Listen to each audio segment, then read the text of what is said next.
नमस्कार दोस्तों, आज के इस वीडियो में हम एनटीएससी स्कॉलरशिप की पूरी जानकारी जैसे सिलेबस, एग्जाम पैटर्न और मिलने वाली राशि के बारे में विस्तार से जानेंगे। लेकिन उससे पहले मैं आपको एक जरूरी सूचना बताना चाहता हूं। वर्तमान में एनसीईआरटी ने इस परीक्षा को अगले आदेश तक रोक रखा है और पिछले 2 सालों से इसके नए फॉर्म नहीं आए हैं। लेकिन चूंकि इसका सिलेबस भविष्य की अन्य स्कॉलरशिप योजनाओं के लिए भी आधार है, इसलिए इस जानकारी को समझना आपके लिए बहुत जरूरी है। आइए शुरू करते हैं।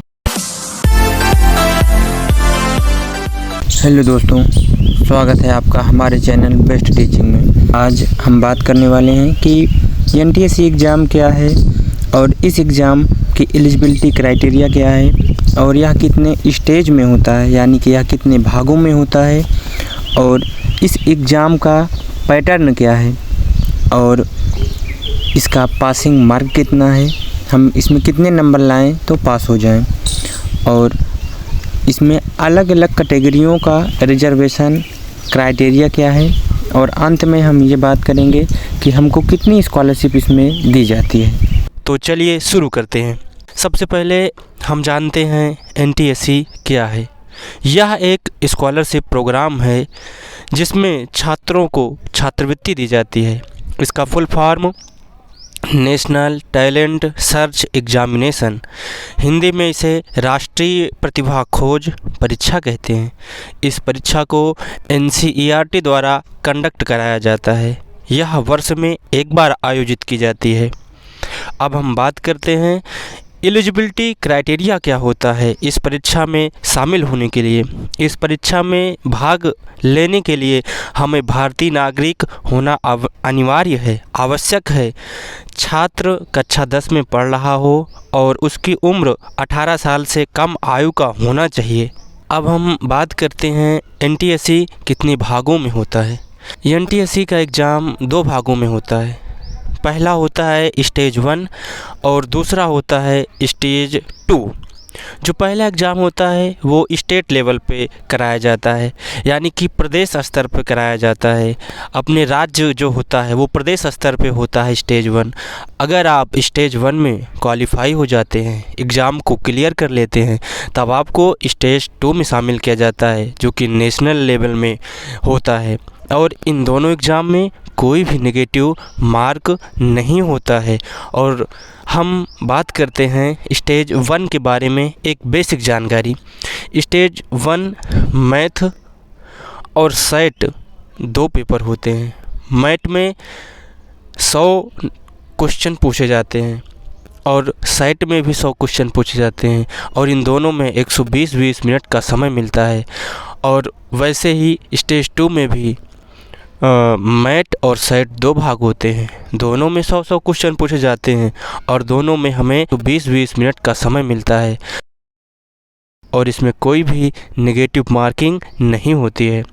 और नोट, जो छात्र स्टेज 1 क्वालिफाई करता है वही छात्र स्टेज 2 के लिए एलिजिबल होता है। एनटीएससी का एग्ज़ाम पैटर्न कैसा है, हम इसके बारे में एक छोटी सी चर्चा करते हैं।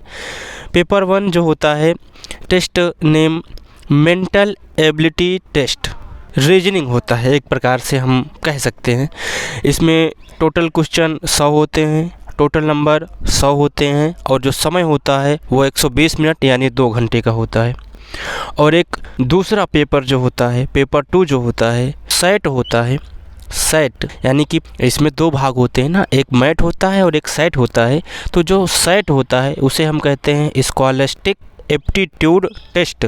इसमें साइंस, सोशल साइंस और मैथ, ये तीनों सब्जेक्ट के क्वेश्चंस इसमें पूछे जाते हैं, और इसमें 100 क्वेश्चन टोटल पूछे जाते हैं, उसके 100 नंबर दिए जाते हैं और 120 मिनट का समय दिया जाता है। यानी कि जो हमारा स्टेज 1 होता है उसमें टोटल मार्क 200 नंबर का ये पूरा पेपर कंडक्ट होता है, और टोटल टाइम, कुल समय हमें जो मिलते हैं वो 4 घंटे के मिलते हैं।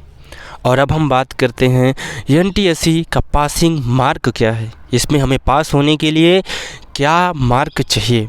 तो स्टेज 1 की बात करते हैं, क्योंकि सबसे पहले स्टेज 1 ही एग्ज़ाम कंडक्ट कराया जाता है। तो टोटल क्वेश्चन 200 पूछे जाते हैं।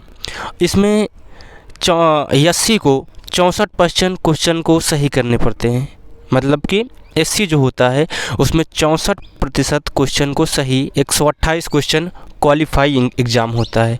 ऐसे ही ओबीसी में 80% यानी कि 160 क्वेश्चन सही करने होते हैं क्वालिफाई करने के लिए स्टेज 1। एससी को 64% क्वेश्चन सही करने होते हैं यानी कि 128 क्वेश्चन, और ओबीसी को 80% क्वेश्चन सही करने होते हैं यानी कि 160 क्वेश्चन, तो वह स्टेज 2 के लिए क्वालिफाई हो जाता है। स्टेज 2 जो एग्ज़ाम होता है वो ऑल इंडिया मेरिट बनती है, फिर उसमें से ऑल इंडिया 1000 से अधिक छात्रों को छात्रवृत्ति के लिए चुना जाता है जो भी स्टेज 2 में क्वालिफाई होता है। अब हम बात करते हैं सभी राज्यों में अलग अलग कैटेगरी में रिजर्व होती हैं, अलग अलग कैटेगरी में जो सीटें रिजर्व होती हैं उसके बारे में बात करते हैं, रिजर्वेशन के बारे में बात करते हैं। कैटेगरी मानते हैं एससी 15% रिजर्वेशन, एसटी 7.5% और ओबीसी 27%। इन तीनों श्रेणियों का हमने देखा, इसमें कैटेगरी के साथ इनका रिजर्वेशन क्राइटेरिया है। और जो फिजिकली चैलेंज्ड होते हैं, जो फिजिकली हम कह सकते हैं कि जो छात्र विकलांग होते हैं, उनको 4% का रिजर्वेशन दिया जाता है। और अब हम जानने वाले हैं कि स्कॉलरशिप अमाउंट कितना मिलता है। इन सभी प्रक्रियाओं के बाद हमें स्कॉलरशिप कितनी मात्रा में मिलती है, क्या पैसा मिलता है। तो यदि आप 11 और 12 में पढ़ाई करते हैं तो आपको 1250 रुपये पर मंथ दिया जाता है। और उसके बाद अगर आप यूजी और पीजी करते हैं, यूजी का मतलब अंडर ग्रेजुएट और पोस्ट ग्रेजुएट, जैसे कि बीए, बीएससी, बीकॉम, ये यूजी में आते हैं। ये इसको करने पर आपको 2000 पर मंथ दिए जाते हैं। और पीएचडी संस्थानों के लिए दिशा निर्देश जो जारी किए जाते हैं, आप जिस विद्यालय से कर रहे हैं वहाँ के हिसाब से आपको धनराशि दी जाती है।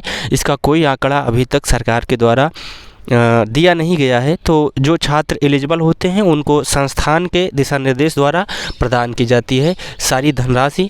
और ये रही हमारी संपूर्ण जानकारी।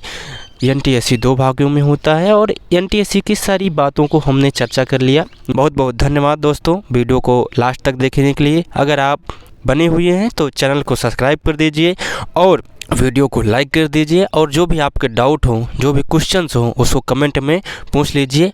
आपका बहुत बहुत धन्यवाद।